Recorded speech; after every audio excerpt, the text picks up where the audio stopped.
الحمد لله الواحد الأحد الفرد الصمد الذي لم يلد ولم يولد ولم يكن له كفوا أحد والصلاة والسلام على أفضل الأدب والعبد المؤيد والرسول المسدد والمحمود الأحمد حبیب الہ العالمین وبالقاسم محمد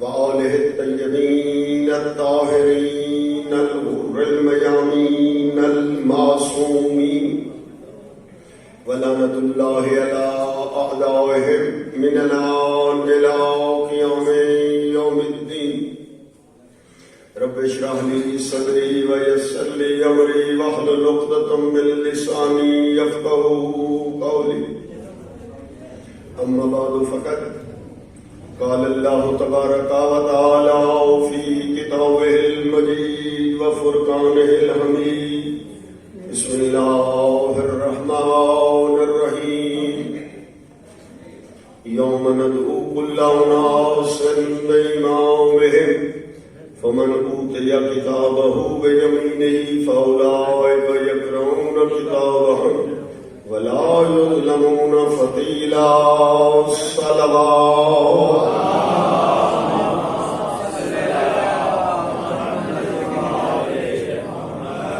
میرے محترم سامعین گرامی، سادات وغیر سادات ذوی الاحترام، آج 25 رجب المرجب کی مناسبت سے یاد امامت میں مجلس جعفریہ مسجد کوکرتا میں منعقد کی گئی اور بندہ حقیر کو حکم دیا گیا کہ امامت کے حوالے سے آپ کی خدمت میں گفتگو عرض کروں۔ میرے لیے سعادت آپ کے نورانی چہرے، جہاں زیارت سے میں مشرف ہوں وہاں آئیے اس منصب کو بیان کروں جس منصب کو دنیا نہیں بناتی، بناتا اللہ ہے، اعلان رسول اللہ کرتے ہیں۔ امامت جی اگرچہ ٹائم زیادہ جو ہے وہ مسائل کے لیے ہی صرف ہوگا، لیکن آپ توجہ کریں تاکہ یاد امامت کے حوالے سے کچھ باتیں ضرور ہونی چاہیے تاکہ بچوں تک بھی یہ پیغام پہنچے کہ امامت کیا ہے۔ یہ امامت کو قیاس کسی دنیا کے عہدے پہ نہ کیا جائے، یاد رہ جائے یہ امامت عہدۂ خداوندی ہے۔ جس طرح نبوت منصب خدائی ہے، اسی طرح امامت منصب الہی ہے۔ میں جملے تو بدل کر کہہ رہا ہوں تاکہ ایک دفعہ مفہوم جو میں عرض کرنا چاہتا ہوں وہ پہنچ جائے کہ امامت انتخابی نہیں، امامت انتصابی ہے۔ یا جملہ اور آسان کروں، امامت میں الیکشن نہیں ہوتا، امامت میں سلیکشن ہوتا ہے۔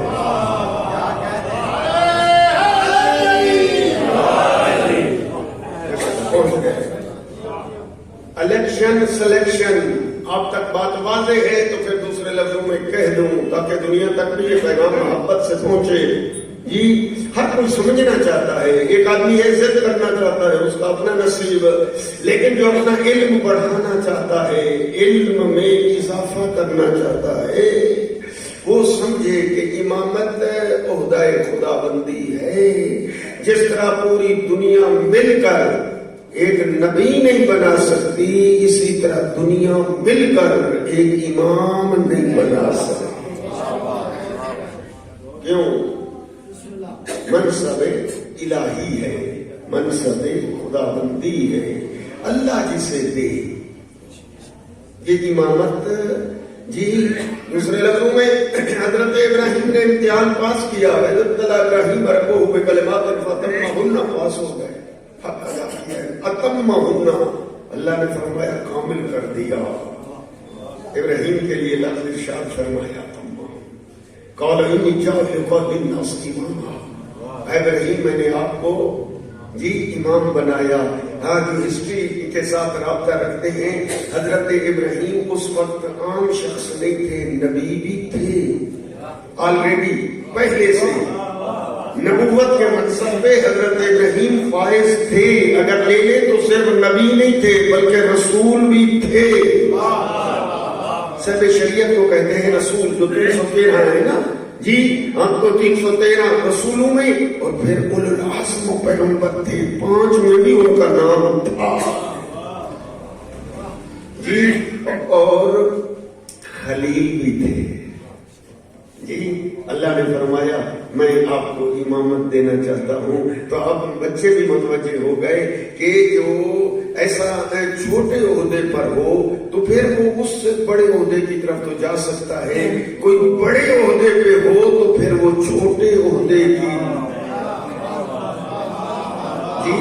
اللہ فرما رہا ہے میں آپ کو امام بنا رہا ہوں لوگوں کے لیے، یعنی نبی بھی ہے، رسول بھی ہے، اولو العزم، جملہ یاد رہ جائے بچے یاد کریں، نبی بھی ہے آگے، رسول بھی ہے آگے، اولو العزم بھی ہے آگے، خلیل بھی ہے۔ اللہ فرماتا ہے امامت دے رہا ہوں۔ پتہ چلا امامت وہ منصب ہے جو رسالت سے بھی بلند تر۔ یہ ذہن میں رہنا چاہیے۔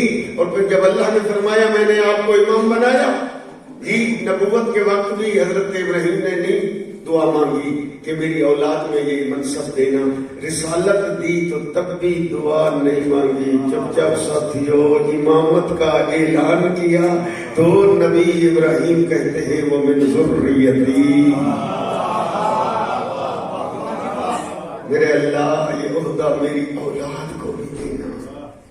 کافی دوست متوجہ ہیں لیکن بزرگان متوجہ ہیں، شاید بچے متوجہ نہ ہوں۔ حصہ ہر کسی کا ہے۔ کارواں جب مخلوط ہو، ملا جلا قافلہ لے کے چلنا ہو تو ہر ایک کے حصے کا لحاظ کرنا پڑتا ہے۔ جملہ یہ ذہن میں رہ جانا چاہیے کہ حضرت ابراہیم یوں بھی کہہ سکتے تھے دعا میں وَمِنْ أَصْحَابِي، اے اللہ میرے کلمہ گو کو بھی یہ عہدہ دینا،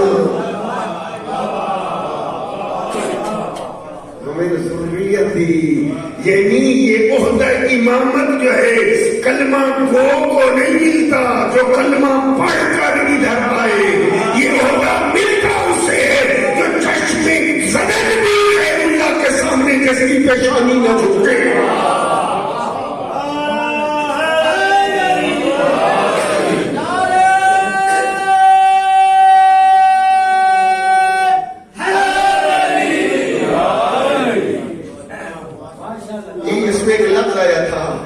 نوٹ کرنے والوں نے کیا ہوگا اور شاید جنہوں نے نوٹ نہیں کیا اب چلو میں کہہ دوں تو نوٹ کر لیں۔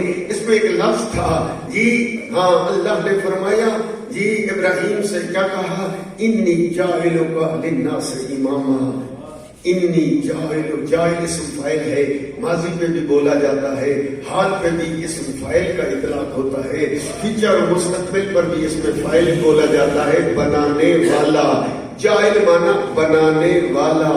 اللہ نے اس میں فاعل استعمال کر کے بتا دیا قیامت تک آنے والوں کو کہ ماضی میں بھی امامت دینا میں اللہ کا کام ہے، حال میں بھی امام بنانا میں اللہ کا کام ہے، مستقبل میں بھی امامت دوں گا تو یہ میں اللہ کا کام۔ ایک لفظ یہ نوٹ کر لیا آپ نے، انی جاعلک للناس اماما قال ومن ذریتی۔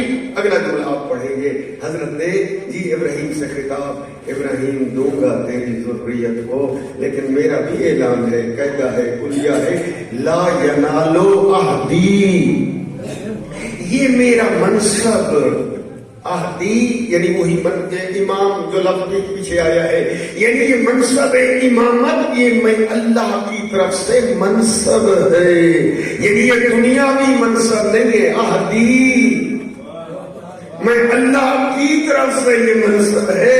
پھر اللہ کے منصب کی کوئی شرائط ہوتی ہے اور وہ شرائط یہ ہے ابراہیم دوں گا تیری اولاد کو لیکن لا ینال عہد الظالمین، یہ منصب امامت ان کو نہیں ملے گا جنہوں نے آنکھ جھپکنے کی دیر بھی ظلم کیا ہو۔ آپ کے راولپنڈی میں ظلم کا معنی اور ہے لیکن قرآن کریم کی اصطلاح میں ظلم کا معنی اور ہے۔ ان الشرک، میرے ساتھ پڑھیے قرآن پڑھیے، ان الشرک لظلم عظیم، شرک جو ہے یہ بڑا ظلم ہے، یعنی اگر کسی نے غیر اللہ کے سامنے آنکھ جھپکتے ہوئے یہ اگر پیشانی غیر اللہ کے سامنے جھکا دی وہ ظالم ہو گیا، کبھی بھی میرے عہدے کا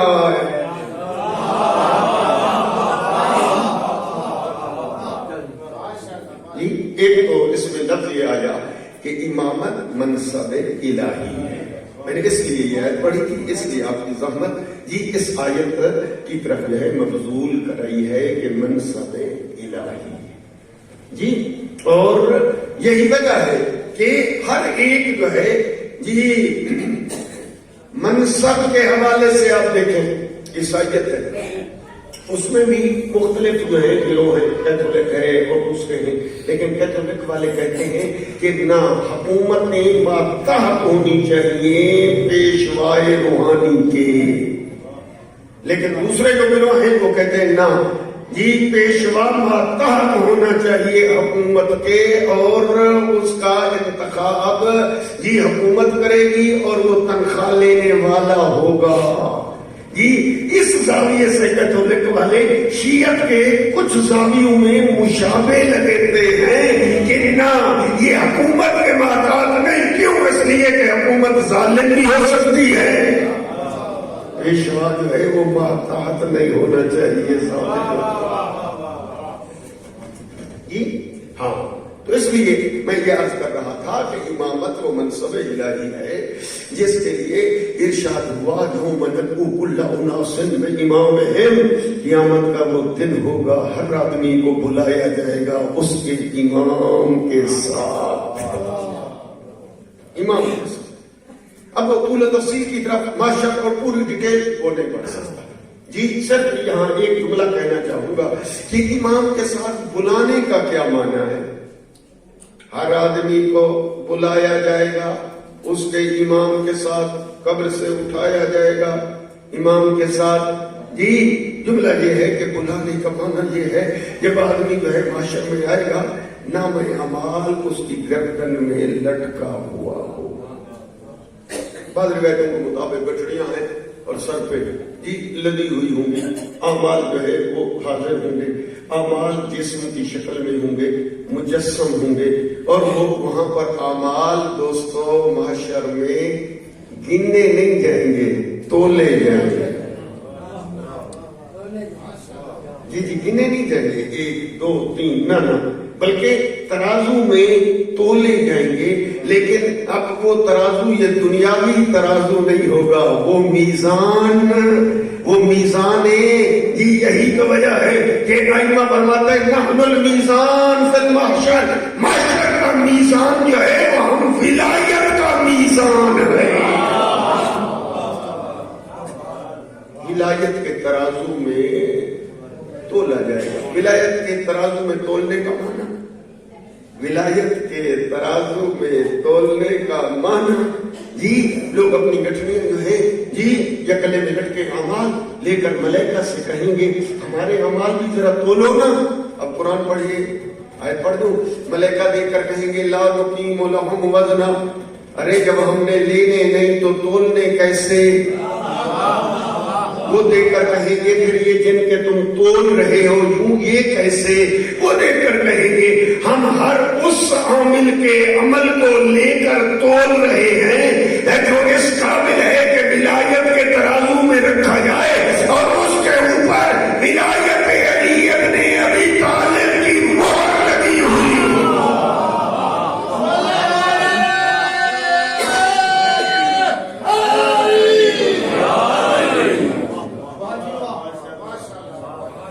متوجہ رہنا چاہیے جی، انشاءاللہ ایک باب ہے ولایت کا، اس کو پڑھنا چاہیے۔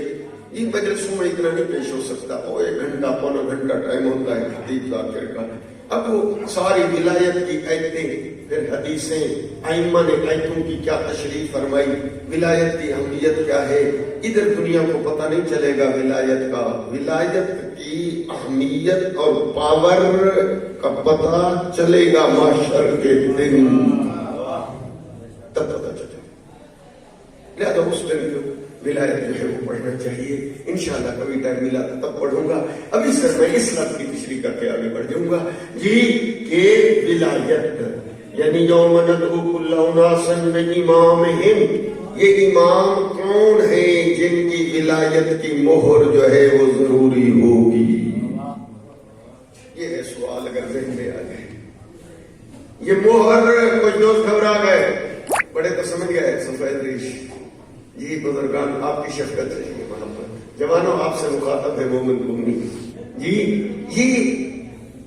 یہ مہر لگانے کا معنی کیا ہے؟ مہر لگانے کا معنی یہ ہے کہ یہ جو تم اعمال کر کے آئے ہو, یہ اعمال اصل اعمال, ان کی اصلیت کہاں پڑی ہوئی ہے؟ لوح محفوظ میں. توحید کا عقیدہ لوح محفوظ میں, نبوت کا عقیدہ لوح محفوظ. ایک تصور کر لو پھر آپ کے ذہن میں آ جائے گا لوح محفوظ کیا ہوتا ہے. جی اصل نماز شکل کیا ہے, کرنی کیسے, پڑھنی کیسے, وہ کہاں ہے؟ لوح محفوظ میں. روزہ کتنی چیزوں سے بچنا ہے, کس ٹائم رکھنا ہے, کس ٹائم کھولنا ہے, یہ کہاں ہے؟ مہربانی فرمائیں. لوح محفوظ اصل ریئل. پہلے وہ ذہن میں تصور کریں. جی وہ لوح محفوظ میں ہے. وہاں سے شکل وہی اتری ہے, شریعت نبی نے پہنچائی ہے, اور پھر اسی شکل, کیفیت, اجزاء, شرائط, مستحبات, واجبات کو نبی نے پہنچایا ہے اور 12 اماموں نے بچایا ہے. اس کو چینج نہیں ہونے دیا. کوشش کروں گا خدا کرے سمجھ آ جائے, اور اگر کسی کو سمجھ نہ آئے بات ایسے سمجھ لینا کہ اس کی زبان میں کوئی لغت تھی نہیں سمجھا سکا. جی آپ اپنے علم کو بلند کر کے سمجھ لینا. جی یعنی اصلی نماز, اصلی روزہ, اصلی اس کی شکلیں, اس کی کیفیتیں کہاں ہیں؟ لوح محفوظ میں. لے آنے والا نبی کے بعد رسول. اور پھر یہی وجہ ہے 3 لفظ کہہ دو, ایک ہوتا ہے مقنن, ایک ہوتا ہے مبلغ, ایک ہوتا ہے محافظ. مقنن کہتے ہیں قانون اسلام بنانے والا, مبلغ کہتے ہیں قانون اسلام پہنچانے والا, محافظ کہتے ہیں قانون اسلام کو رد و بدل سے, چینجنگ, تغیر, تبدل, تحریف, بگڑنے سے بچانے والا. 3 لفظ ہو گئے نا. مقنن اللہ, جی مقنن اسلام کا قانون بنانے والا صرف اللہ, مبلغ پہنچانے والے رسول اللہ, محافظ علی اور اس کے 11 بیٹے حجج اللہ. اور چپ چاپ ساتھیوں, اس لیے کلمے کی 3 جزء ہے نا, مقنن لا الہ الا اللہ, مبلغ محمد رسول اللہ, اور محافظ علی ولی اللہ. یہ اسلام, یہ ان 3 حصوں کو ہمیشہ یاد رکھا کریں. جی اور پھر آئے یہ نمازیں, یہ روزے, یہ گلے میں جو ڈالے ہوئے ہیں یا گٹھڑی کی شکل میں موجود ہیں, اس کو اٹیسٹڈ کراؤ, اصل کے ساتھ مطابقت ہونی چاہیے. یوم ندعو کل اناس, آپ نے بڑی مجلس سے سنی ہے, اب وہ ساری تو نہیں, آپ تو مجلس ٹائم ہی شاید فضائل کا آدھا گھنٹہ ہے. جی ایک اٹیسٹڈ کا معنی یہ ہے جو تو نے نماز پڑھی ہے, یہ نماز لوح محفوظ کے مطابق ہے جو نبی, جو جبریل لائے تھے اور نبی نے زحمتیں کر کے پہنچائی تھی, اور علی اور 11 بیٹوں نے وہ نماز بچائی تھی. یہ نماز وہی ہے یا کسی اور دروازے سے تو نماز نہیں لی؟ خدا کرے پہنچ جائے. جی اتنا ایکسپلینیشن نہیں ہو سکتی, کچھ مجبوریاں بھی ہوتی ہیں, ممبر پہ تقاضے بھی ہوتے ہیں, آپ کو اپنا ذہن بلند کرنا پڑے گا. اور میرا دوست جوان نے, دنیا میں ایک نماز کی ایک شکل نہیں ہے, کیا ایک شکل ہے؟ یہاں 4 شکلیں بن گئی ہیں. روزے کی ایک ٹائمنگ ہے, یہاں تو کوئی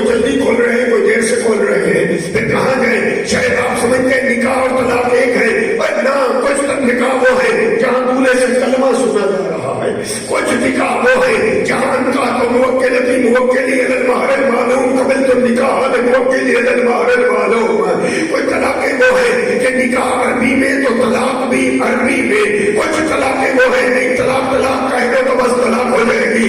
اب یہ دین جو اتنی بدل گیا ہے اور یہاں عمل کرنے والے کچھ نے وہ نکاح پڑھایا، کچھ نے وہ پڑھایا، کچھ نے وہ طلاق کرائی، کچھ نے وہ طلاق کرائی، کچھ نے وہ نماز پڑھی اور کٹھنی کی شکل میں، کچھ نے وہ روزہ رکھا وہ گلے میں لٹکا ہوا، کچھ نے وہ طواف نماز حج کیا جس میں طواف اور نسان نہیں ہے، کچھ نے کیا طواف اور نسان موجود ہے، کچھ کا جنازہ آیا ہے پر 4 تکبیروں والا، کچھ کا جنازہ آیا ہے پر 5 تکبیروں والا۔ اب کیا کیا جائے؟ اب حکم یہ ہوگا کہ اپنے اعمال کو اٹیسٹڈ کراؤ کہ اصل کے مطابق ہے یا کہیں نقلی تو نہیں۔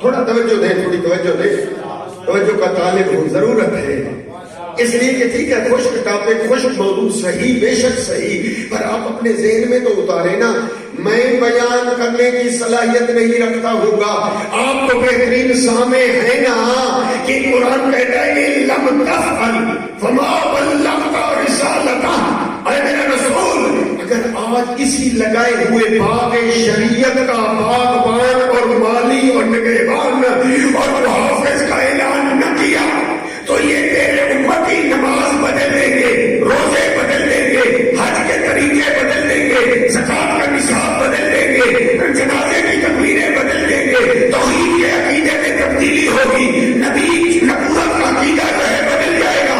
لیکن آج اگر اس کا اعلان کر دیا تو دین ایسے رہے گا جس طرح اترا ہے، اگر اس کا اعلان نہ کیا یہ باغ شریعت کا اجڑ جائے گا، تیرے محنت پہ پانی پھر جائے گا۔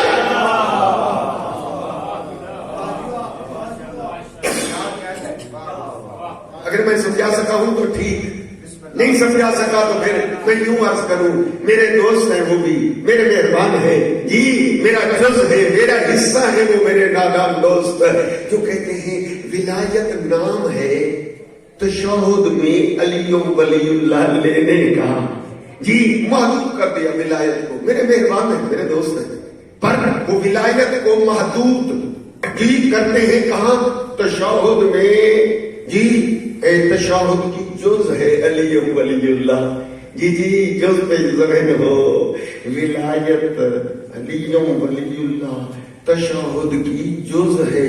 وہ میرا دوست شاید آپ نے تو اپنے ذہن کے مطابق اپنے علم کے مطابق ولایت کو اعلیٰ درجے پہ پہنچانے کی کوشش کی ہوگی، لیکن ذرا ذہن بلند کر میرا جملہ بھی لے لے، پسند آ جائے تو لے لینا، نہیں تو واپس کر دینا، میں واپس لے جاؤں گا، لیکن یہ جملہ لے لے، تو نے علی ولی اللہ کو صرف تشہد کی جز قرار دیا اور نہ تو جز قرار دیتا ہے صرف تشہد کی، لیکن اللہ جو ہے تشہد کی جز نہیں قرار دیتا بلکہ تشہد کو جز قرار دیتا ہے علی ولی اللہ کی۔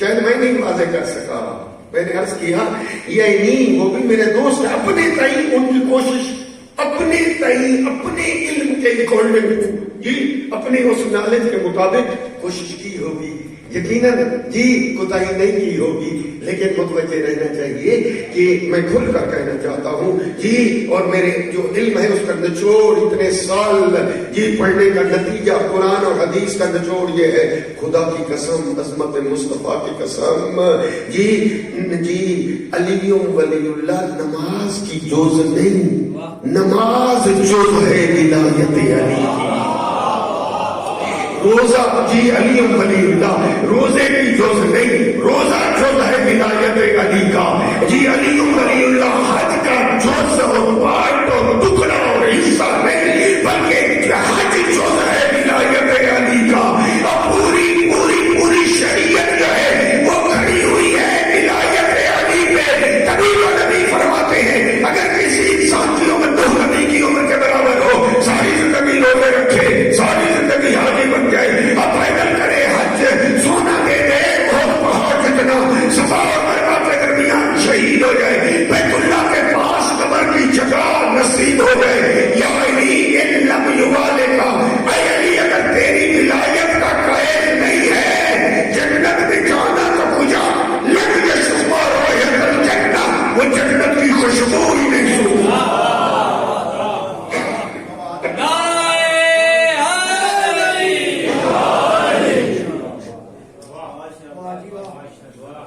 خلاصہ یہ نکلا، شیعت کا آغاز ہوتا ہے علی ولی اللہ سے۔ پسند ہے لے لے، پسند نہ آئے خیر ہے، جبر تو ہے نہیں۔ یہ شیعت کا آغاز، بگننگ، ابتدا، لا الہ الا اللہ محمد الرسول اللہ جو پڑھ لے وہ مسلمان ہے، یہ وہ مسلمان ہے بالکل۔ اسلام والے احکام جاری ہوں گے، جان مال ناموس محفوظ ہے اس کی، لیتی دیتی لین دین اوکے، سب چیزیں ٹھیک ہیں جی، لیکن جنت اسلام پہ نہیں، جنت ایمان پر ہے۔ اور وہ ایمان شیعت کی ابتدا کہاں سے ہوتی ہے؟ علی ولی اللہ سے جی۔ الحمدللہ پڑھ لیں آپ کی مسجد جعفریہ، تو یہاں پڑھے لکھے دوست ہیں اور یقیناً صدر شیخ کا ماحول ہے، یہاں اختلاف نہیں ہوگا، لیکن میں بیٹھ جاتا ہوں اور میں دیکھتا ہوں کہ بعض دوست جو ہیں وہ جو نہیں سمجھتے جی، وہ علی ولی اللہ ولایت علی پہ بحث کرتے رہتے ہیں۔ میں کہتا رہتا ہوں دوستو، جو شیعہ بننا چاہتا ہے، شیعت میں رہنا چاہتا ہے، اسے علی ولی اللہ کا عقیدہ پکا رکھنا پڑے گا۔ شیعہ نہیں بن سکتا جب تک علی ولی اللہ کا موت کے دن۔ یہ طے، میں لمبی چوڑی تقریریں، اس کے لیے 20 دلیلیں ہیں، قرآن کی آیتیں ہیں، خدا سے جی، یعنی ولایت، یعنی امامت جی، یہ وہ ٹاپک ہے جس کے بغیر آپ کہیں شیعہ ہو جاؤ نہ، شیعہ نہیں بن سکتے۔ خیال استو محال استو جنون، اٹ از امپاسبل کہ بندہ شیعہ ہو جائے علی ولی اللہ کے بغیر، ہو ہی نہیں سکتا۔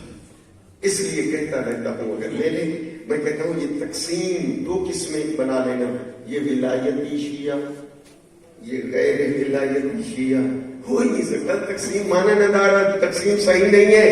جو شیعہ ہے وہی ولایتی ہے، جو ولایتی ہے تو وہی شیعہ ہے، جو ولایتی نہیں وہ شیعہ ہی نہیں۔ یہ 2 قسمیں صحیح نہیں ہے دوستو جی۔ ہاں، اس لیے جملہ کہہ رہا ہوں، قیامت میں پرسش ہوگی امامت کے متعلق، پرسش ہوگی ہاں امامت کے متعلق، اور وہ امام کون ہے جی؟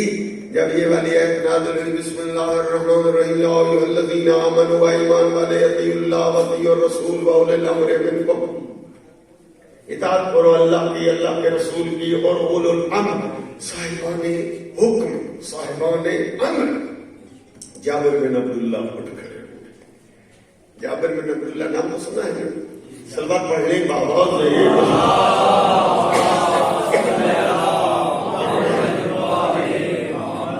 جی۔ جابر بن عبداللہ صحابی ہے، میرے نبی کا پیارا صحابی ہے۔ عرض کرتا ہے، یا رسول اللہ، یا رسول اللہ جی، بسم اللہ، ہم نے اللہ کو بھی پہچان لیا، اطیع اللہ، اللہ کی اطاعت، اطیع الرسول، رسول اللہ کو بھی پہچانا اور اس کی اطاعت۔ سرکار یہ ارشاد فرمائیے، اولو الامر کون ہے جن کی اطاعت کو رسول کی اطاعت کے ساتھ ملا کر یوں پیش کیا کہ ان کی اطاعت رسول کی اطاعت۔ اس وقت نبی دیکھ کر فرماتے ہیں، ہم اوصیائی، وہ میرے 12 وصی ہیں، اسنا عشر، 12 ہیں، اولہم علی آخرہم مہدی۔ یہ نبی کی تقریر ہے مسجد نبوی میں جی۔ اور پھر میرے نبی نے وہ نام گنے، بالکل جس طرح آپ بچوں کو نام یاد کراتے ہیں، یہی نام میرے نبی نے مسجد نبوی میں مولا علی سے شروع کی اور 12 تک چلے گئے جی، 12 جی۔ لیکن دنیا کو ایک بات کہتا ہوں اور جلدی گزر جاؤں گا، سمجھنے والے سمجھ لیں گے اور جو رہنے والے ہیں رہ جائیں گے۔ یہ 12 اسنا عشر صحیح کتابوں کے اندر 12 کا عدد آیا۔ یہ حتیٰ برادران کی موت پر کتابیں صحیح نہیں ہیں، نام تو آپ نے سنے ہوں گے، ان کے اندر 9 چیپٹروں میں، کسی میں 6 چیپٹروں میں یہ آیا، لا یزال ھذا الدین، یہ دین ختم نہیں ہو سکتا جب تک میرے 12 نقیب، میرے 12 وصی نہ آ جائیں۔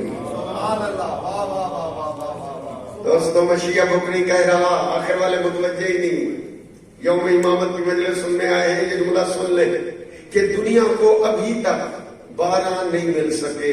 ادھر سے گنتے ہیں تو ادھر رہ جاتے ہیں, ادھر سے گنتے ہیں, 12 کا عدد پورا نہیں ہو پایا. کچھ دوست پریشان ہے. وہ میرا دوست اس لیے کہ نبی نے کیا فرمایا تھا, 12. بعد پیغمبر گنے گئے.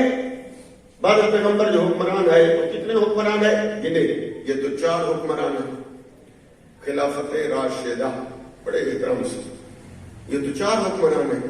نبی نے کتنے فرمائے تھے؟ 12. ماشاءاللہ آپ کی توجہ ہے تو پھر جملہ سن لیں. کہا 12 پورے کرنے ہیں. چلو بعد والی حکومتیں کتابیں کھولیں جی, کتابیں کھولیں تو بعد میں بنی امیہ کی حکومت آئی جو اس میں دیکھیں شاید 12 ہوں. 4 یہ ہو گئے, وہ گنے تو وہ تھے 13. 4 اور 13 کتنا ہو گئے آخر والے؟ 17. نبی نے کتنے فرمائے تھے؟ 12. تو خوش نصیب ہے کہ تجھے 12 مل گئے, اس لیے کھانا بھی کھاتا ہے, نیند بھی کرتا ہے. دنیا کو نیند بھی نہیں, دعاؤں بھی ہضم نہیں, پریشانی کے حالت میں مبتلا ہے, اس لیے کہ اس کی ایکسپلینیشن بکیں لکھی گئی, گائیڈیں لکھی گئی. اس حدیث 12 والی کو منطبق نہیں کر پا رہے. 12 وہ ہیں کون سے, نام تو بتانے چاہیے. کیوں؟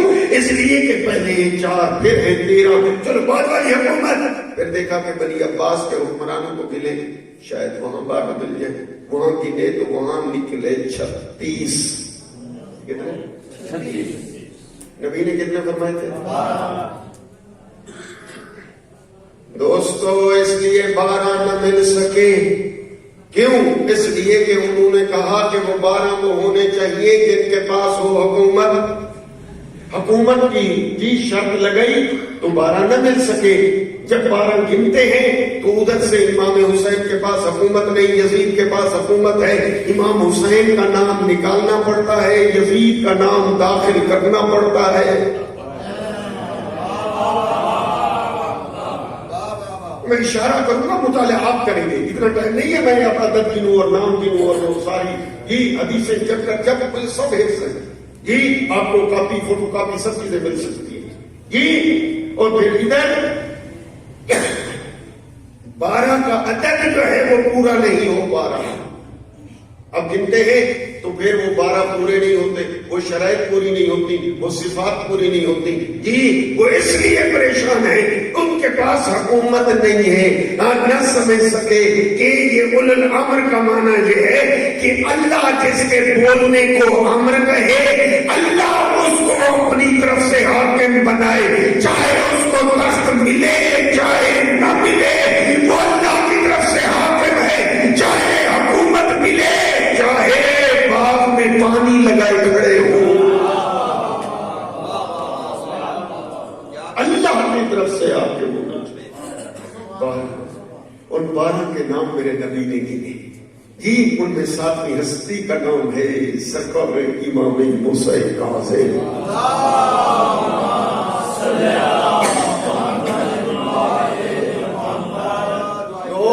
ولایت اتنا اہم ہے جی.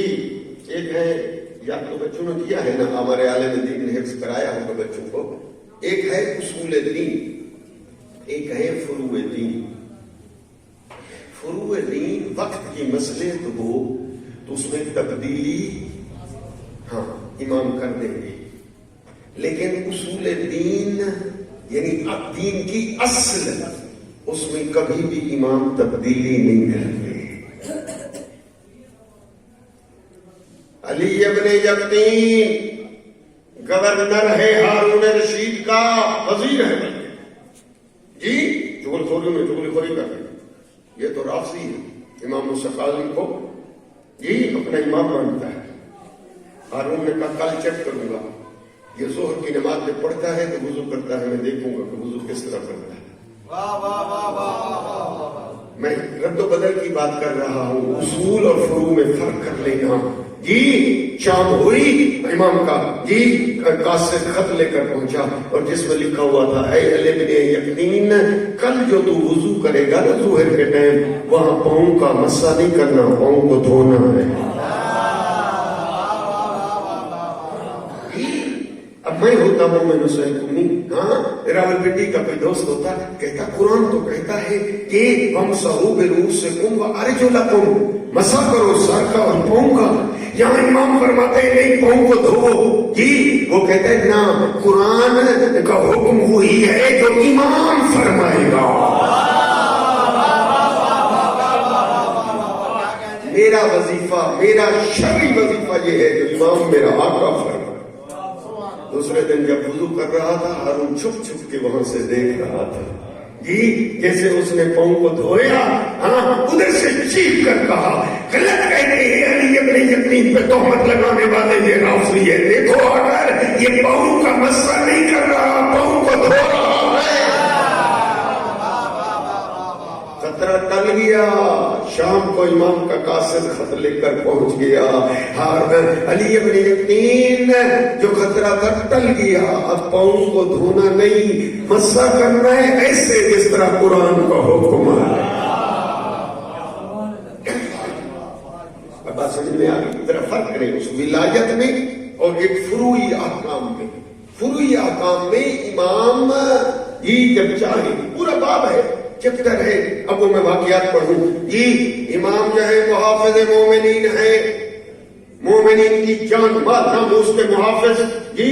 امام کے جہاں اور رتبے ابھی آپ چند اشارے سن رہے تھے ہمارے مولانا سے، وہاں اپنے امام جہاں اپنا علم دکھاتا ہے جی. علی ابن یقین نے تحائف کا صندوق بھر کر امام کو بھیج دیا. خلعت لباس پہنچا. وہ جو نوکر آیا تھا وہ علی ابن یقین کا تھا. پہنچ گیا، دے کر چلا گیا جی. امام نے ایک دن رکھا، دوسرے دن اپنے نوکر کو وہ صندوق دے کر پھر علی ابن یقین کے پاس دے کر بھیجا جی. یہ ابھی اپنے پاس رکھو، تجھے ضرورت پڑے گی، وقت کے بعد میں منگوا لوں گا. کسی نے پھر تقریر کر دی. علی ابن یقین کو تو انعام دیتا ہے ہارون، اور ہارون سن لے وہ ساری صندوقیں ادھر مدینے پہنچ جاتی ہیں. بلا لیا، طلب کر لیا علی ابن یقین کو. کہاں ہے وہ ختم ہے، وہ انعامات، وہ تحفے؟ کہا میرے پاس ہے. کہا مجھے علم ہے. وہ جی وہ اس نے چول خوری کر لی تھی جو لے کر آیا تھا جی. اب ادھر علی ابن یقین نے کہا میں ادھر بیٹھا ہوں، نوکر کو بھیجتا ہوں میرے گھر سے لے آئے. گیا اور وہی صندوق جو امام نے واپس بھیج دیا تھا. ہارون نے دیکھا تو آنکھیں کھل گئی. کہا کھاسے بھائی جی تہمت لگانے والے جھوٹ بولتے ہیں، علی ابن یقین کے خلاف بکواس کرتے ہیں. دیکھو یہ صندوق یہاں موجود ہے جی. خطرہ ٹل گیا. شام کو امام کا قاصد پہنچ گیا جی. علی ابن یقین جو خطرہ تھا وہ ٹل گیا. اب صندوق حوالے کر دے. جان کے محافظ، مال کے محافظ، ناموس کے محافظ. دوستو کوشش کیا کرو جی. جس طرح ہاں بڑا امام کو جی بڑی فکر، بڑے پیارے ہیں وہ. اب میں کس کس چیپٹر کو، کس کس حدیث کو، کس کس آیت کو آپ کے سامنے رکھوں، ضرور پڑھ لیا کریں. جب امام کی ولادت یا شہادت کا دن آئے اس امام کی زندگی کے حالات پڑھ لیا کریں. یہی تب پتہ چلے گا. علی ابن یقین. اور یہ بھی مسئلہ آپ کو علم ہونا چاہیے، ظالم حکومت میں نوکری کرنا ناجائز ہے، حرام ہے. فاسق و ظالم حکمران کے پاس نوکر رہنا جی، سوائے اس کے کہ اس میں ایک مصلحت امام نے قرار دی ہے، تب جائز ہے جب مومنوں کے کام کیے جائیں. علی ابن یقین کھڑا ہے، بولا اجازت دے تو وزارت کی دعوت ہے، نہیں تو میں چھوڑتا ہوں. امام فرماتے ہیں نہیں علی ابن یقین جا نوکری کر، بدلی بے شک، لیکن وعدہ کر، وعدہ کر جی. ایک وعدہ تو کر لے، 3 وعدے ہم کرتے ہیں. علی ابن یقین جی ایک وعدہ تو کر، 3 وعدے ہمارے. پہلا وعدہ یہ ہے تیری جنت کا ضامن موسیٰ کاظم ہے. علی ابن یقین تجھے لوہے کی کوئی چیز نہیں کاٹے گی، یعنی تلوار سے کبھی تجھے کوئی گزند نہیں ہے، اور تجھے آگ نہیں جلائے گی، اور جنت کی ضمانت بھی. 3 وعدے ہمارے، ایک وعدہ. کہتا مولا حکم. فرمایا علی ابن یقین وعدہ لے کر کوئی مومن تیرے دروازے سے خالی نہیں جائے گا.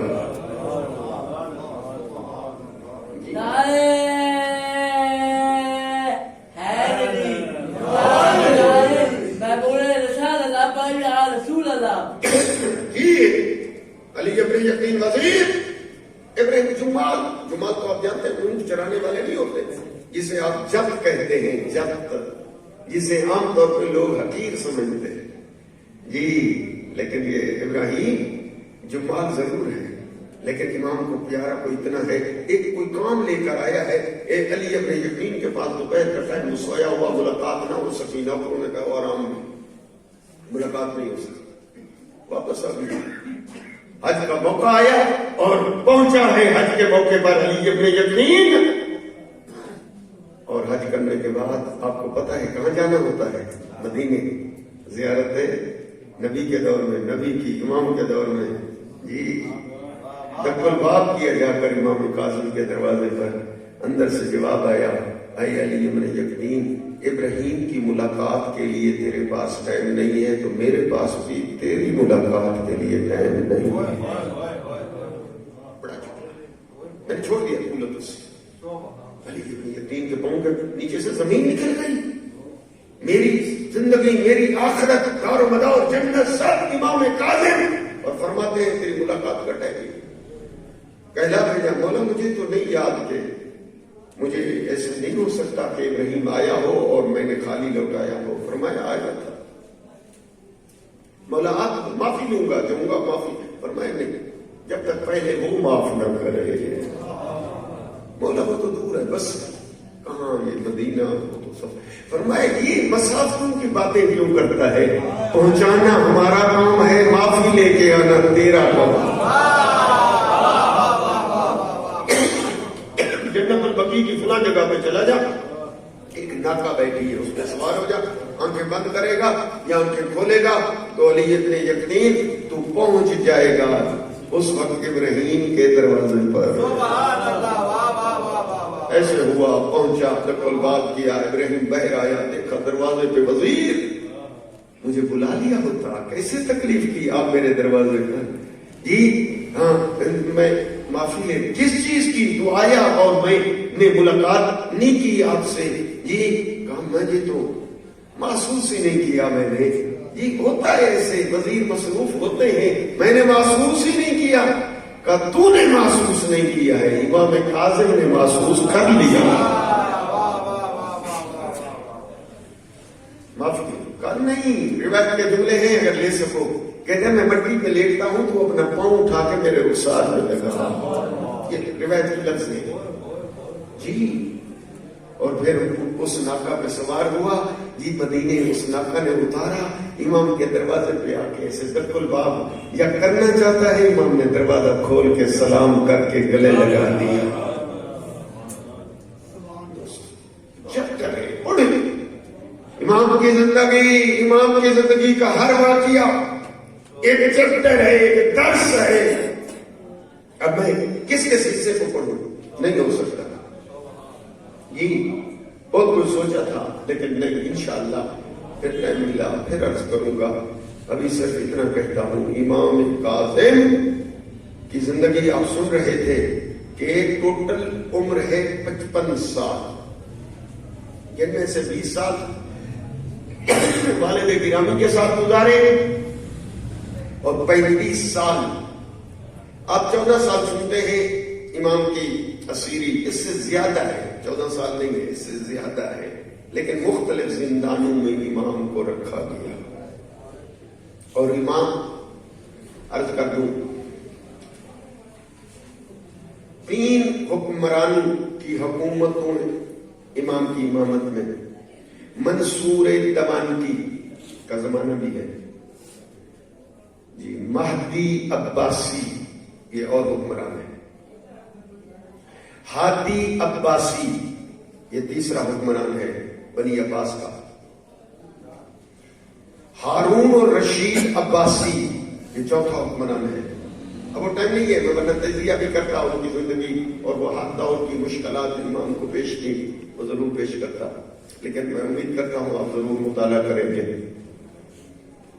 ان دوروں سے امام گزرے، کتنی مشکلات تھیں، لیکن امام نے احتجاج یہ نہ کہیں کہ امام ڈرتے تھے خوف کی وجہ سے، یہ چپ رہے۔ ابھی آپ سن رہے تھے جی امام کے حوالے سے کہ اگر اس نے کہا رسول اللہ کے مزار پہ آ کر السلام علیکم یا ابن عم، تو امام نے آ کر کہا السلام علیکم یا ابی، اے میرا بابا میرا سلام. اور دلیل بھی سنی آپ نے مولانا نے پیش کی. جی احتجاج امام کا ہدایت کے باب میں جاری رہتا تھا. آپ صفوان کا حال دیکھ لیں, اونٹ ہے اس کے 100 اونٹ ہے صفوان کا, اس نے کرایہ پہ دیا. کسی ہارون کے فوجی سپاہی حکومت حج کے لیے لے گئے. جی لے گئے صفوان کے اونٹ کرایہ دیں گے. امام نے صفوان کو بلایا. صفوان جی ہاں, تو چاہتا ہے ہارون کے زندگی کی تو دعائیں مانگتا ہے. جملہ سننا, یہ جلدی سمجھ نہیں آئے گا یہ جملہ. عرض کرتا ہے بولا ہارون کی زندگی کی تو میں دعا نہیں مانگتا. امام فرماتے ہیں تو اونٹ جو کرائے پہ دیتا ہے تو دعا تو مانگتا ہوگا نا, جب تک مجھے کرایہ نہ ملے تب تک ہارون کو موت نہ آئے. متوجہ کہاں ہونا یہ ہے. فرمایا پھر ظالم اور غاصب اور دشمن امام کی زندگی کے متعلق کہ چاہتا ہے نا. واپس آیا تو اس نے سارے اونٹ بھی بیچ دیے صفوان نے. جی یہ احتجاج, یہ انقلاب, اس کو پڑھے. اور امام کی زندگی میں نے عرض کیا, ابھی آپ نے اشارہ بھی سنا کہ امام کو مختلف زندانوں میں رکھا گیا. ابھی آپ نے سنا کہ امام روضہ رسول پر نماز پڑھ رہے تھے, صبر نہ کیا گیا, ہارون کے سپاہیوں نے نماز کی حالت میں گرفتار کر. آپ اندازہ کریں اس کیفیت کا کہ نماز میں امام کو اسیر کر لیا گیا, گرفتار کر لیا گیا. گھر نہیں بتا کر آئے تھے, نماز کے لیے آئے تھے, نانے کے روزے پر آئے تھے. دیکھ کر فرماتے ہیں ظالمو مجھے لے تو جانا ہے آپ نے, لیکن تمہیں پتا ہے کہ میرے گھر میں میری بیٹیاں ہیں. میں ایک دفعہ اپنی بیٹیوں کو الوداع کر لوں. آپ بتائیں صاحب اولاد ہے, آپ کی بھی بیٹیاں ہیں, میری بھی بچیاں ہیں. جی امام جب آئے تھے, جی گھر والوں کو نہیں علم, نہ کوئی اس قسم کا پہلے کوئی اطلاعیت تھا نہ. امام کو لے آئے, جی ضمانت بھی لی, ہاں کہ آپ جا سکتے ہیں, ضامن نے ضمانت بھی دی. اب امام آئے ہیں, اندر جب داخل ہوئے, مجھے معاف کرنا بیٹیوں نے کیا دیکھا, ہاتھوں میں ہتھکڑیاں. امام کو گرفتار کیا جا چکا تھا. اب بیٹیاں رو کر کہتی ہیں بابا کس جرم میں آپ کو گرفتار کر لیا گیا. جی الوداع کیا. 2 محمل روانہ کیے گئے. ایک محمل, جی یہودوں کی سیاستیں ہوتی ہیں, ذرا پڑھیے گا. ایک محمل جی بغداد روانہ کیا گیا, جی محمل بنا کر, اور ایک محمل جو ہے بصرے روانہ کیا گیا, تاکہ لوگوں کو پتہ نہ چلے کہ امام بغداد گئے ہیں یا بصرے روانہ کر دیے گئے. عزیزارو حقیقت میں امام کو اس محمل میں بٹھایا گیا تھا جو محمل بصرے روانہ کیا گیا, لہذا بصرے میں امام کو قید رکھا گیا. اور زندان بان کا نام بھی لکھا ہے کتابوں میں, تاریخ میں تفصیل ہے. امام کاظم کی شہادت بھی. عیسیٰ ابن جعفر, یہ منصور دمانکی کا رشتہ دار تھا جی. اور اس پہ اس کو خصوصی گزارش کی گئی کہ کڑی نگاہ رکھنا, صرف 2 باتیں نوٹ کر کے حکومت تک پہنچا کہ ملنے والے کون کون آتے ہیں امام کو, تاکہ ان کے نام ہماری طرف روانہ کر. اور دوسرا چھپ چھپ کے ذرا اس کی دعائیں سننا, کہیں دعاؤں میں ہمیں بد دعا تو نہیں کرتا. کتابی جملے ہیں باقاعدہ کہ اس عیسیٰ ابن جعفر نے 1 سال کے بعد خط لکھا ہے, ایک خط لکھا ہارون رشید کو بغداد. میں نے کافی چھپ کر جی یہ اس کی دعائیں سنی ہیں, یہ کسی کے لیے یہ قیدی بد دعا نہیں کرتا. تلخیاں جاری ہیں، بلکہ ایک دعا میں تو یہ کہہ رہا تھا، میرے اللہ میں چاہتا تھا کہ دل بھر کر تیری عبادت کروں، عبادت کے لیے مجھے تنہائی چاہیے تھی، مجھے تنہائی مل گئی تیری عبادت کے لیے۔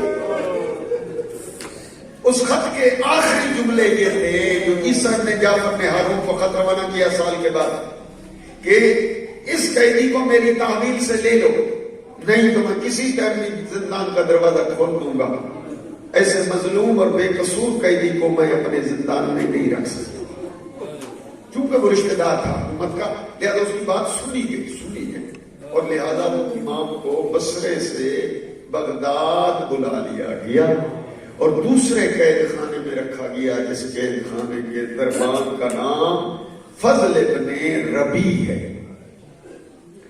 اس زندان میں بھی امام کئی سال زندان میں رہے، فضل ابن ربی، اس نے بھی بے عینی اسی طرح لکھا ہے کہ اس سال نگاہ رکھی امام پر جی، لیکن جو رپورٹ تھی اس نے لکھ کر حکومت وقت کو پیش کی اور دیکھ کر کہا کہ میرے زندہ اسے نہ رکھا جائے، میں کسی ٹائم اتنا متاثر ہو گیا تھا کہ کہیں کسی وقت بھی میں زندان کا دروازہ کھول دوں گا، لہذا زندان بدلا گیا۔ پھر ایک زندان میں رکھا گیا جس زندان مان کا نام تھا فضل ابن یحییٰ۔ فضل ابن یحییٰ کی نگرانی معین کی گئی اور وہ زندان سخت زندان تھا جس میں ہوا نہیں آتی تھی۔ یہ فضل ابن یحییٰ چھپ چھپ کے امام کے متعلق جاننے کی باتیں رپورٹیں لکھتا رہا۔ لکھا کچھ اس طرح ہے، کتاب میں جملے کچھ اس طرح ہے کہ یہ بڑا متاثر ہو گیا، امام کی عبادت سے کچھ اتنا متاثر ہوا کہ رات کے ٹائم جی یہ زندان سے امام کو باہر نکال لیتا اور ایک علیحدہ حجرے میں جگہ دیتا، اور پھر دن ختم ہوتا رات کو لے کر آ جاتا، اور پھر جیسے دن آتا پھر دن کو زندان میں لے آتا۔ خبر پہنچ گئی ہارون رشید تک، اس نے 50 کوڑے مارے فضل ابن یحییٰ کو۔ تو نے قیدی کے ساتھ رعایت کی کیوں ہے؟ کیونکہ یہ اصل میں متاثر ہو چکا تھا، اس لیے پھر اس زندان سے نکالا گیا اور پھر چوتھے زندان میں رکھا گیا۔ وہ زندان بان کا وہ آخری زندان تھا، زندان بان کا نام تھا سندھی ابن شاہق، مجھے معاف کرنا بعد میں لکھا یہ مسلمان نہیں تھا، یہ بڑا زندان بان سخت شقی القلب سندھی ابن شاہق تھا، اور اس زندان کے متعلق لکھا ہے کہ کئی سیڑھیاں نیچے زمین میں تھا۔ مجھے معاف کرنا میں کیسے پڑھوں، لکھا اسے ہے، اگر آپ بھی پڑھا کریں، سنا کریں، ذاکروں کو بھی عالموں کو ضرور سنا کریں، لیکن کتاب میں بھی جملے دیکھ لیا کریں، اور وہ زیارت نامہ کتاب ہے مفاتیح الجنان، امام کی زیارت ہے، اس میں وہ ذرا پڑھ لیا کریں کہ وہ اس میں آپ پڑھیں گے کہ وہ زندان اتنا سخت تھا، اس میں سلاخیں لگی ہوئی تھی۔ مجھے معاف کرنا، امام بیٹھتے تھے پھر اٹھ نہیں سکتے تھے، اٹھتے تھے تو پھر بیٹھ نہیں سکتے۔ کچھ عرصے کے بعد تو حالت ایسی ہو گئی تھی کہ جی ہارون کا ایک سپاہی، ہارون نے معین کیا کہ جا کر قیدی کو دیکھ کر آؤ زندان میں کہیں سندھی ابن شاہق نرمی تو نہیں کرتا۔ جب وہ ہارون کا وہ جاسوس آیا اور وہ آ کر جس زندان میں تھا اوپر سے یہ اندر آ کے زندان سے ڈھکنا اتارا تو اسے کہا یہ قیدی ہے، سندھی ابن شاہق نے کہا۔ وہ دیکھتا رہا جی، دیکھ کر کہتا ہے یہ قیدی ہے، یہ تو ایک سیاہ چادر مجھے نظر آتی ہے۔ سندھی ابن شاہق نے بتایا کہ یہ سجدے کی حالت میں ہے یہ قیدی، اور اوپر یہ چادر ہے۔ کہا جی کیوں؟ اس لیے کہ زندان میں کیفیت کچھ اس طرح ہو گئی تھی، معاف کرنا کہ امام کی ہڈیوں کا ڈھانچہ بچ گیا۔ 14 سال یا 20 سال آپ کیا سمجھتے ہیں، زندان جی، اور وہ بھی زہرا کا لال۔ امام کے حوالے سے جب ذہن میں ایک تصور آپ کے آئے گا تب آپ کو پتہ چلے گا جی ہاں۔ تو پھر جو 14 سال، میں کہتا ہوں 14 دن بھی ہوں جی، لیکن وہ مختلف زندانوں کی اس قید کو اگر اکٹھا کریں، ایسے جمع کریں، وہ 14 سال سے زیادہ بنتی ہے جی ہاں۔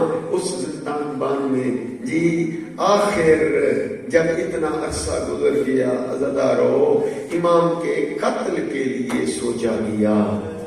ہارون نے کہا کوئی ایسا فیصلہ کیا جائے کہ اس قتل جی قتل کا وزن بھی میرے اوپر نہ آئے اور امام بھی شہید ہو جائے۔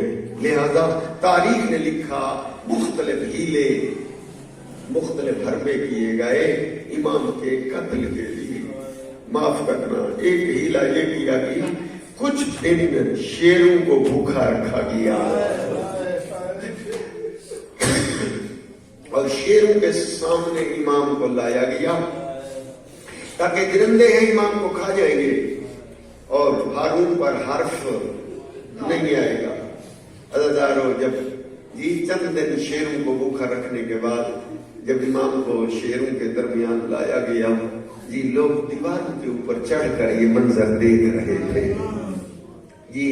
جیسے امام اندر داخل ہوئے، شیر جہاں جہاں بیٹھے تھے دوڑے۔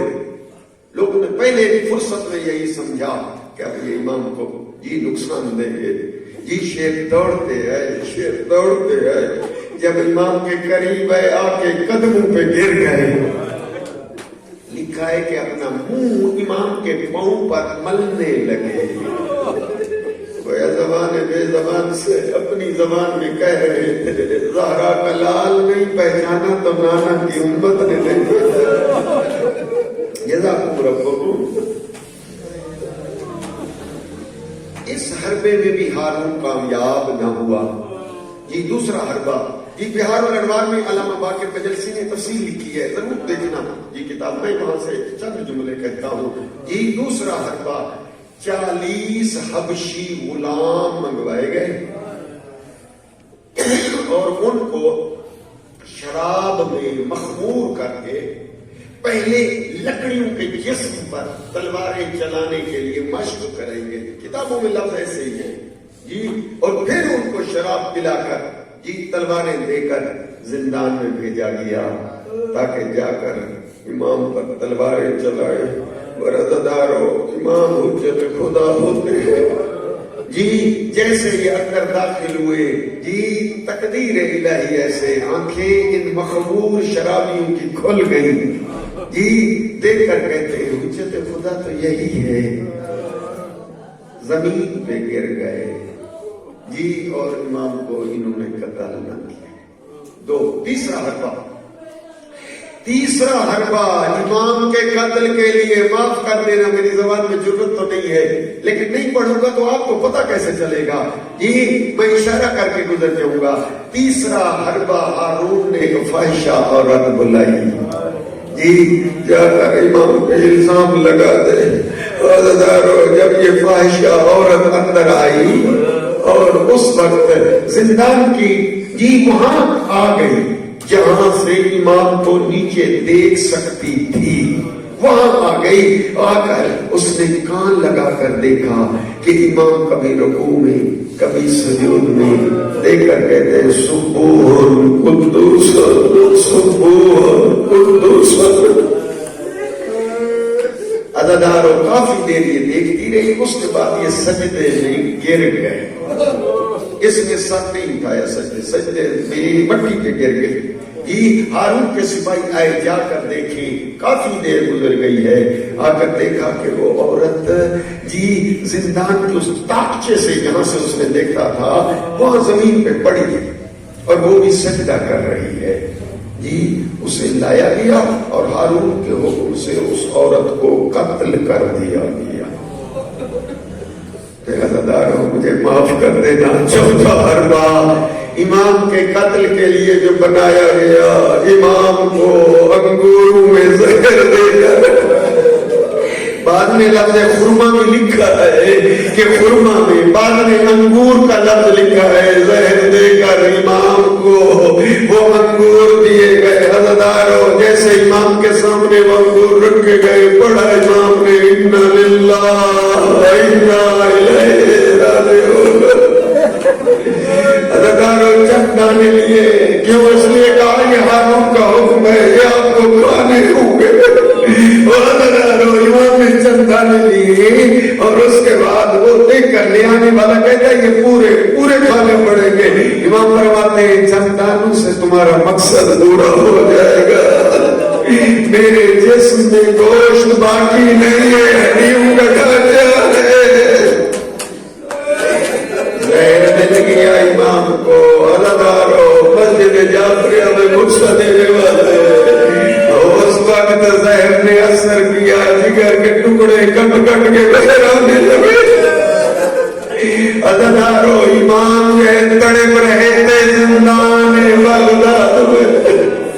دروگا زندان کو بلایا، رات کا ٹائم، دروگا زندان کا دروازہ کھول، جی دروازہ کھول، میں ذرا آسمان کا رنگ بھی دیکھوں، اگر ہو سکے تو یہ میری ہتھکڑیاں بھی اتار، میں اپنے بیٹوں سے ملنے جانا چاہتا ہوں۔ عزاداروں دروگا زندان دے کر کہتا ہے اجازت نہیں ہے، آپ نہیں جا سکتے، پر قیدی تیری اولاد بھی ہے۔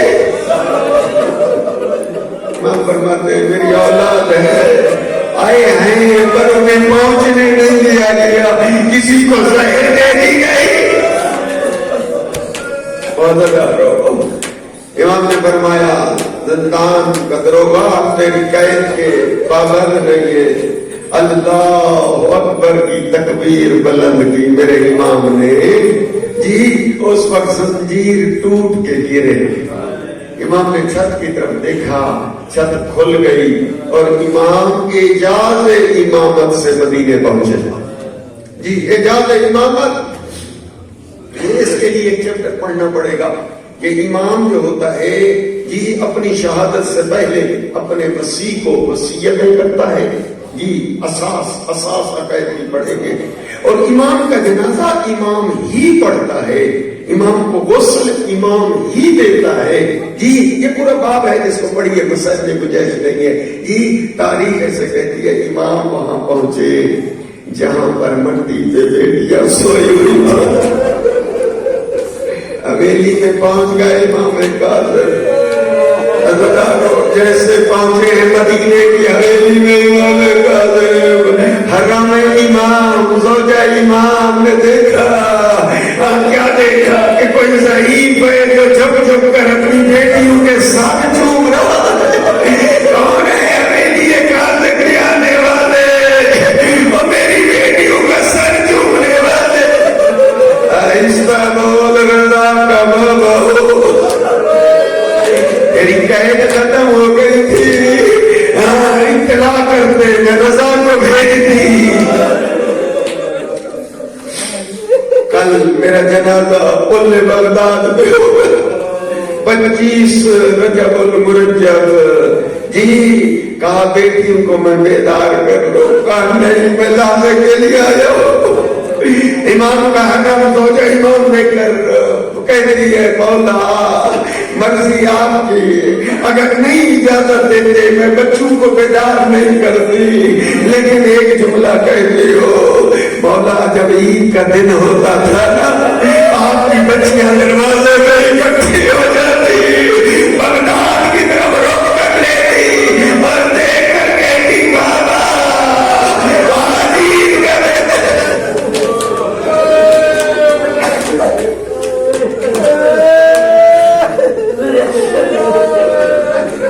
امام رضا سے ملے، اسرار امامت سونپے، وصیتیں کی، بیٹا کل میرا جنازہ پل بغداد میں، جنازے کے لیے پہنچنا ہے۔ عزاداروں اسرار امامت سونپنے، وصیتیں کرنے، بچیوں کو ملنے کے بعد جی دروگا زندان کا کہتا ہے میں حیران تھا کہ امام زندان میں موجود نہ تھے کہ اب حکومت کو کیا جواب دوں گا، لیکن میں نے دیکھا کڑی پہ کڑی جو لگی، میں نے دیکھا امام کاظم واپس آ گئے، لیکن اس وقت جسم امام کا جو ہے زہر کی وجہ سے متغیر ہو چکا تھا۔ جی سب لوگ تاریخ ایسے کہتی ہے دعا مانگا کرو کوئی غربت اور پردیس کے عالم میں تنہا جان نہ دے۔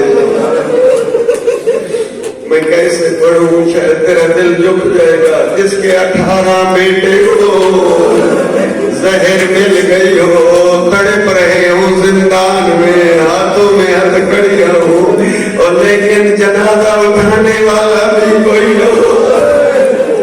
عزاداروں 25 رجب کی صبح کو ایک منادی نے جی اعلان ہو رہا تھا بغداد کی گلیوں میں کہ بغداد والے، بغداد کے زندان میں 14 سال کے قیدی کا جنازہ رکھا ہوا ہے، کوئی مسجد